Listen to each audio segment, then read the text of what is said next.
less than a week to go before local and European elections. One party's dominated the coverage so far, UKIP, but they aren't the only insurgents out there. The Green Party first made waves in European elections 25 years ago, but their progress since has been somewhat stop-start. After the 2010 general election, some believed the party had a golden opportunity. They had secured their first MP, they took control of their first council the following year, and with a centre-left vote fleeing the Lib Dems, a space seemed to have opened up for a fourth party of the radical left. Things have turned out rather differently. It's UKIP on the right rather than the Greens on the left who have made their breakthrough. At the last local elections, UKIP gained 139 councillors, the Greens a mere 5. They're currently polling at around 4% in national opinion polls, although the picture for the European elections looks a little rosier, with one poll this week putting the Greens in fourth place ahead of the Lib Dems. They're not afraid of making bold promises. A national living wage, the abolition of university tuition fees and an end to fracking are all part of the Green message. The question is whether under their newish leader, Natalie Bennett, and the left of centre vote apparently uniting around the Labour Party, the Greens can ever break out of the political slow lane. I'm joined now by Natalie Bennett, the leader of the Green Party. Natalie, when it comes to Europe, are you closer to the European mindset or is UKIP? Well, I think we very much want to remain in Europe. We say yes to remaining in Europe, but we also say yes to a referendum because we trust in democracy. That wasn't the question.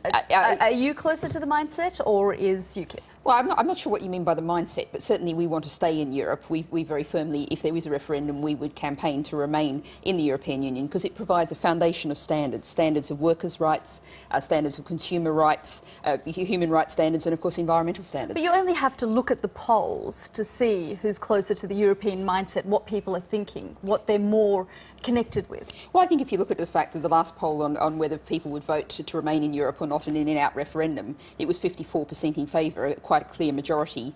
And so, well, these polls, you know, speak for themselves. 26% for UKIP, Greens 10%. Oh, well, I think what we've seen is there's a lot of very dissatisfied voters on the right. Understandably, people are fed up with the three largest parties and dissatisfied voters on the left as well. Let's look at Europe as a whole. You know, is it true, though, that if you vote Greens, you're voting for more regulation from Brussels? Very much not. We very much support the principle of subsidiarity, which is written into the Lisbon Treaty, the idea that local decisions should be made locally. So we very much want a reformed Europe. But what we mean by reform is 180 degrees different to what David Cameron means. So we want a Europe that works for people, not focused on multinational companies. Let's look at some of your policies. You know, we can't look at everything, but this call for a directive on minimum income. Explain to our viewers what this means. Okay, very simply, we say that we should make the minimum wage a living wage. If you work full-time, you should earn enough money to live on. And I think what we've seen, you know, with a low... How much are you looking? I mean, how many euros a week? Well, no, what we're talking about is in terms of Britain, we're talking about, you know, in London, £8.80 an hour, in the rest of the country. Is this a wage or a guaranteed income? No, this is a wage we're talking about. Is it conditional? Well, we need to separate two things here, which I think perhaps have got confused. I mean, is it conditional or unconditional? We're talking about, we want to make the minimum wage a living wage, so that's people working. Eventually, in the longer term, we're looking towards what's called a citizen's income or a basic income, which would be the idea that everyone had sufficient money to live on. So taxpayers will have to, you know... I mean, where's the incentive to work here? Well, what that means is, you know, it's interesting that Switzerland at the moment is going to have a referendum on this. And it's simply the principle, if you're a member of society, you should have access to resources to be able to feed yourself, put a roof over your head. And, you know, at the moment, the fact that Britain, the world's sixth richest country, has last year 1 million people dependent on charity from food banks. Let's just look at your local records then. You know, if you vote for Greens, you've pretty much said that you pay more taxes. Well, I think at the moment we've said... I mean, we're looking at your records in Brighton here. We've said...